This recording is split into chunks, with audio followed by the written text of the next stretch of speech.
PaRappa the Rapper was forged in the fiery depths of hell by Satan himself, also known as Nana Onsha, a Japanese development company founded in 1993.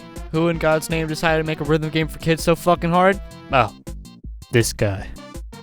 Well, this game is the cutest Dark Souls rhythm game I've ever played.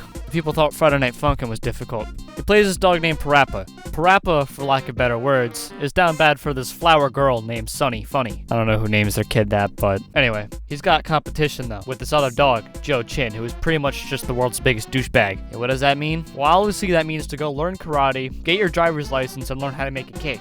And then rap battle all of your mentors that you've learned from because you need to take a mean shit. But this batshit insane technique seems to have worked, as Sunny falls in love with PaRappa, somehow. See, if I were Sunny, I'd probably get a restraining order on this kid, because he seems to react very irrationally to every circumstance he's been in, but to each their own, I guess. By the way, there's a part where PaRappa crashes his dad's car, and somehow manages to get enough money by, I guess, selling things at the flea market. PaRappa must be on some insane Shark Tank salesman type shit though, because not only does he appear to not really have anything to sell, but he manages to get enough money for a brand new car, but that's besides the point. This game was traumatizing as a child. And yes, I mean traumatizing. This game is burnt, singed, scarred into my brain. When I hear PaRappa the Rapper, I immediately go into a state of fear and panic. And playing this game again, I thought it'd be a lot easier than what I remember, because I thought that maybe I was just a kid and I just kind of sucked. But no, this game is really fucking hard. See, now this is the reason I like cats, because no cat has ever hurt me as bad as PaRappa. And for some reason, the developers decided that it would be a great idea to make it so that every note is actually not on beat, making it feel like you get fucked over for no reason other than because the game felt like it would be funny. Some notes are delayed, some you press early, some are right on the beat, so it's like a constant guessing game to see whether or not you get fucked. And there's no real-time scoring system, so you only know that you fucked up after the bar is over. And it doesn't help that the game makes fun of you for not nailing the bullshit that it's throwing at you, with this stupid-ass little list on the side telling you rapping good, you rapping bad, you rapping awful. The difficulty progression also makes literally no sense. So the first level is pretty easy after getting bullied by some Stewie Griffin-looking motherfucker. You go to a dojo to learn karate so you can defend yourself. This song is meant to give you, a feeling for the game, see how it's gonna be. Except it doesn't, because right after this cakewalk, you get introduced to some of the most insane bullshit ever, the driving test. Here is where you first experience the beauty of this game. The notes are not being synced to the beat at all. Now, this was my first roadblock, and my poor desk was not prepared for what was to come. But after a good amount of abuse to my desk and my hand being in immense pain, we then move on to the flea market, because PaRappa the Rapper was too busy listening to Juice WRLD and crashes his car, and we meet this cool little lizard at the flea market. And he proceeds to be the easiest level in the entire fucking game, because even if you just mash the shit out of the buttons, it just still gives it to you, so it doesn't really matter. But don't worry, the pain is nowhere near over.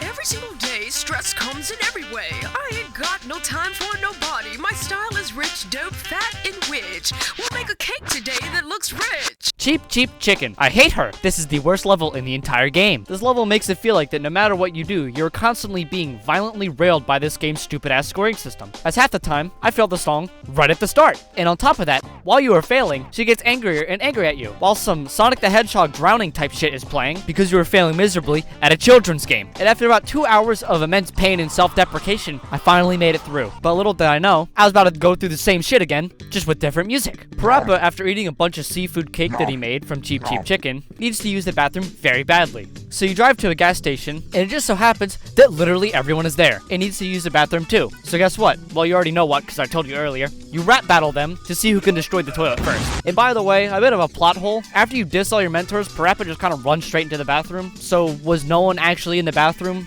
They were just like congregating at an empty bathroom, all of them absolutely busting for a shit, just so that they can rap battle and watch a bipedal dog shit himself. I don't know, but that's kind of what it seems. Nevertheless, he uses the bathroom, goes back out to the car, and takes Sunny home. Later on, she invites him to prom, where he then proceeds to get up on stage and spit the illest bars to ever be spit. I got it redeemed.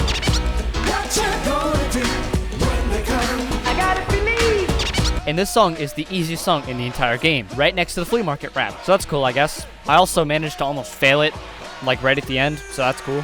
Don't get me wrong, this game is very iconic. There are a lot of good qualities about PaRappa. I do like the game. The art style is very unique and very pleasant to look at. And on top of that, the game's title is named pretty nicely, as PaRappa in Japanese is a play on words meaning paper thin. And as you can see, all the characters are paper thin, which was a pretty neat idea, as all the characters are also very vibrant, and the game is very heavily stylized in a great way. But the voice acting though, all of the voice actors that participated in the voice lines for PaRappa sound like they were hired on Fiverr. Stop it! I need to become a hero too. which just makes everything so much better. You can tell that the game is supposed to be a little bit goofy, but this just ties it all together even more. It makes the cutscenes just golden. PaRappa also has a saying that he says throughout the entire game. I gotta believe. I gotta believe. Gotta believe. Gotta believe. Did I ever tell you the definition of insanity? I feel like in reality, PaRappa is just a drug addict who takes copious amounts of LSD, and none of what happened was real, as everyone just starts tripping balls. So I don't know, man. But that's why, unintentionally, PaRappa the Rapper is the world's goofiest rage game.